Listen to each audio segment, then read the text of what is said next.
ये बड़ा शानदार आज का वीडियो है और प्रत्येक शिक्षा मित्र को, अनुदेशक को देखना चाहिए, सुनना चाहिए। और जो खास करके अदालत के चक्कर काट रहे हैं उन्हें ये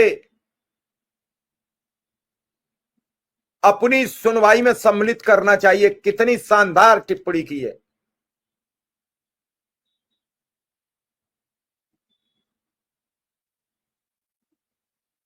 आगे और कहा, सुप्रीम कोर्ट इस बात से परेशान था कि शिक्षकों के योगदान को सम्मान नहीं मिल रहा है। कोर्ट ने कहा जब शिक्षकों को सम्मान नहीं मिलेगा, उन्हें बढ़िया सैलरी, वेतन नहीं मिलेगा, तो देश में ज्ञान की कीमत कम हो जाएगी। इससे उन लोगों का हौसला टूटेगा जो देश को आगे बढ़ाने में लगे हैं। गुजरात सरकार ने हाई कोर्ट के एक फैसले के खिलाफ अपील की थी। हाई कोर्ट गुजरात ने असिस्टेंट प्रोफेसरों को समान काम समान वेतन के हिसाब से सैलरी मिलनी चाहिए, इस अपील को लेकर गुजरात की सरकार को सुप्रीम कोर्ट ने आज खारिज कर दिया। कोर्ट ने कहा कि शिक्षकों को अच्छी सैलरी और सम्मान देकर ही देश दिशा, शिक्षा, इनोवेशन, युवाओं के बेहतर भविष्य के लिए काम कर सकता है। कोर्ट को बताया गया था कि 27-20 पदों में से सिर्फ 923 पदों पर ही रेगुलर स्टाफ है। बाकी पदों को भरने के लिए सरकार एडहॉक और कॉन्ट्रैक्ट पर लोगों को रख रही है। 158 पदों पर एडहॉक, 902 पदों पर कॉन्ट्रैक्ट के आधार पर भर्तियां की गई। इसके बावजूद आज तक 737 पद खाली हैं। सरकार ने 525 नए असिस्टेंट प्रोफेसरों, 347 लेक्चर के पदों को मंजूरी दी है, लेकिन फिर भी कई पद खाली हैं। सरकार लगातार एडहॉक और कॉन्ट्रैक्ट पर लोगों को रख रही है। सुप्रीम कोर्ट ने इस बात पर जोर दिया कि शिक्षकों को उचित सम्मान, उचित वेतन मिलना चाहिए, तभी देश में शिक्षा की गुणवत्ता सुधरेगी, युवाओं का भविष्य बेहतर होगा। वरना ऐसे ही आप सब काम करते रहिए, ये युवाओं का भविष्य, बच्चों का भविष्य और देश प्रगति की गति पर नहीं जाएगा। बड़ी गंभीर टिप्पणी है आज की।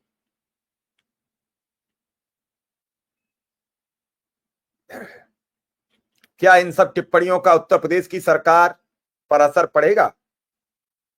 हालांकि आज बेसिक शिक्षा मंत्री, मुख्यमंत्री तब मिले हैं जब 20 दिन के भीतर भीतर एक हल्फनामा हाई कोर्ट में दाखिल करना है।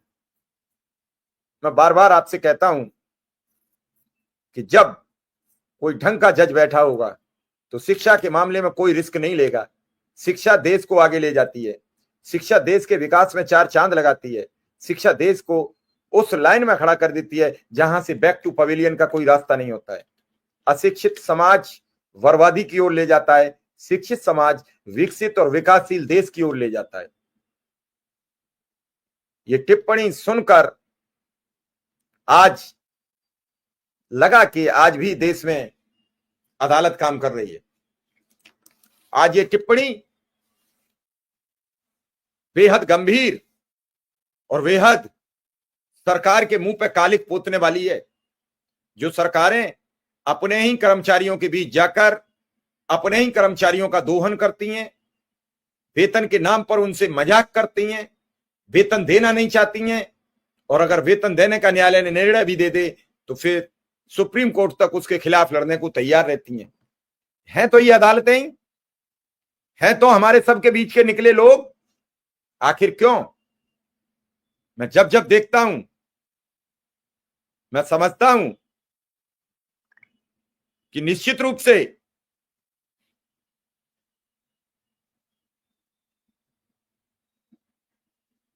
इन सब चीज पर बहुत कुछ होता है, हमारे कह देने से नहीं होता है।